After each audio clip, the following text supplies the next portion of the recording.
Okay, now I want to jump back and cover the topic of calculating prospective profit on the trade.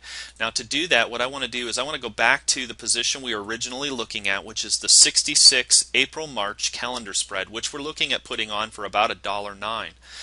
And I'm going to show you two ways that we could calculate prospective profit. One is using the trade tab itself and taking advantage of the theoretical pricing that's part of the platform, and the other is using the Analyze tab. One is a little more ideal than the other, but it gives us a perspective and helps us be able to analyze our position and determine whether or not we can expect to get the kind of profit we would like to see.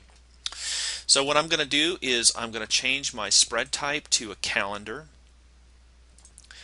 And then we'll scroll down a little bit until we see our 66 calendar, and we're looking currently at just to double check, we're looking at a March-April, and we're looking at the 66 calendar, and the theoretical price is $1.09, which is about the mid price of the currently trading position. And what we're going to ask ourselves is, what would happen to this position if time moved forward to the Friday before expiration, as indicated by this highlighted square here, the 19th of March. So I'm going to pick the 15th, and I'm going to say minus $2. So the stock is going to move down to 66.69, not completely at 66, but what we can see here is that that position at that point in time, moving forward about 2 weeks, 2.5 weeks in time, we can see that the position goes from being worth initially $1.09 to $1.66.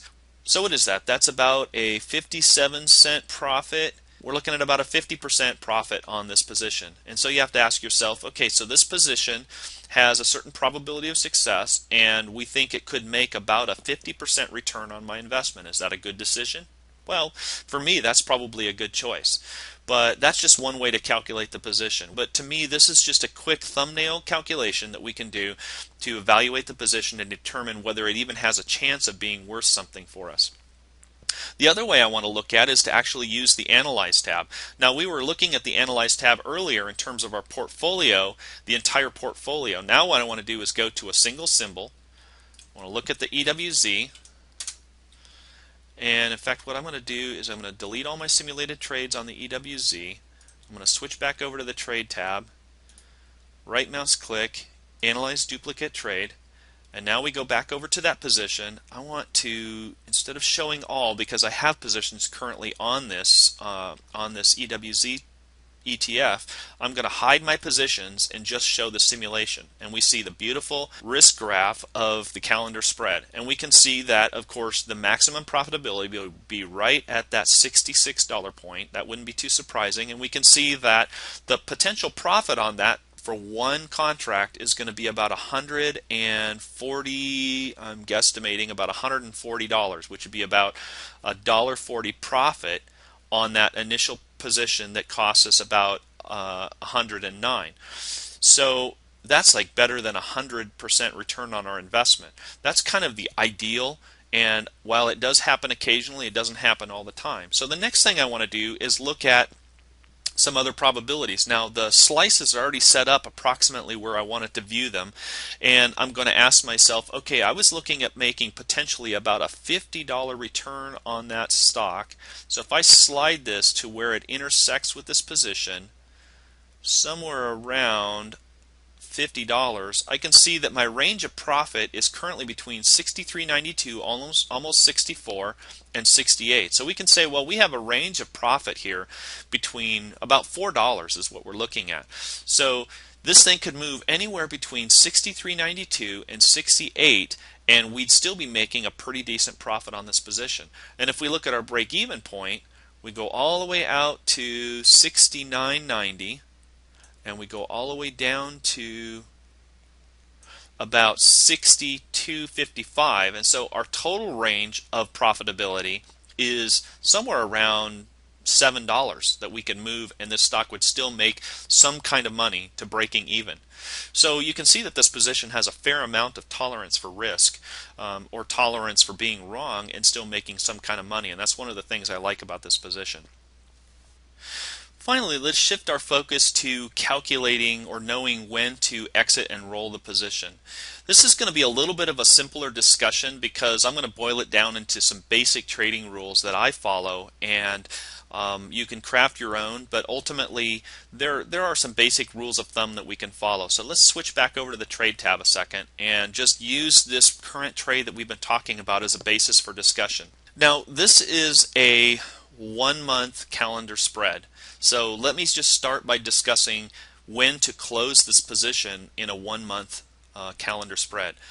So we looked at our theoretical calculation of this particular trade, and we determined that one potential point of profit would be if we could make about 55 cents on a contract.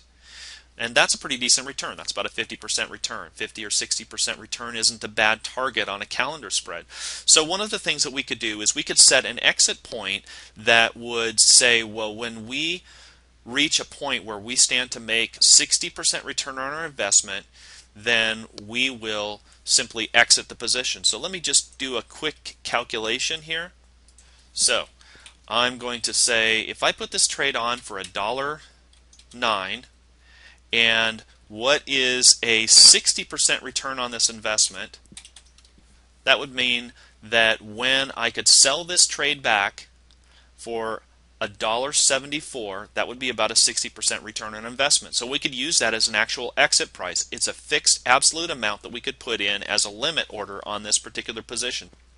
We might also likewise say that we don't want to allow our trade to go all the way to a maximum loss, because in this particular position our maximum loss is the $1.09 that we paid, or $109 per contract.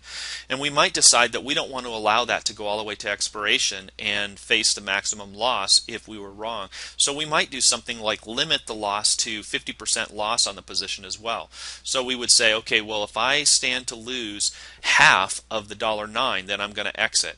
Well, half of $1.09 is about 54 cents, 54.50. So we say, well, if this position drops to 54 cents in value, then I can create a stop order to exit me out of this position. Okay, so those are some fairly easy rationales for closing this position. I'm limiting my loss, or I'm locking in my profit. But somewhere in between there's some few other things that we could decide to do in terms of managing this particular position. One of the things that I can do is I can determine to watch the position, and if I have a multi-month trade, I can actually roll that position anytime I want to lock in some percentage of that overall profit on that calendar spread. Another would be if we want to exit before the actual expiration date. Many of my trades that I've looked at in the past, my trade of the weeks that I've done, I always close before expiration, and the reason for that is largely because the last week of expiration, option prices get pretty squirrely. I will typically have an exit where I will exit at least 4 to 5 days before expiration, which puts it about Monday or Tuesday as my limit. I will rarely hold a position unless it's so far out of the money that it's just not worth even closing. So those are a couple of the rationales for actually doing an exit or a roll. What you want to think about doing is building a set of rules that have an objective. Your objectives are you're going to roll the position or you're going to close a position because you want to lock in X amount of profit, percentage-wise or dollar-wise. Typically, percentage is a better way to go. So this is another one of those things that you want to back test your rules, set up a set of rules about how you enter the position, how you exit the position, how you roll the position, and so forth, and then test those over a period of time and fine-tune the different rules until you get a system that works well for you. So with that, I hope you found this video helpful. I'm going to go ahead and close it off here, and as usual, if for any other questions, I encourage you to go to the website, and thank you for attending this video.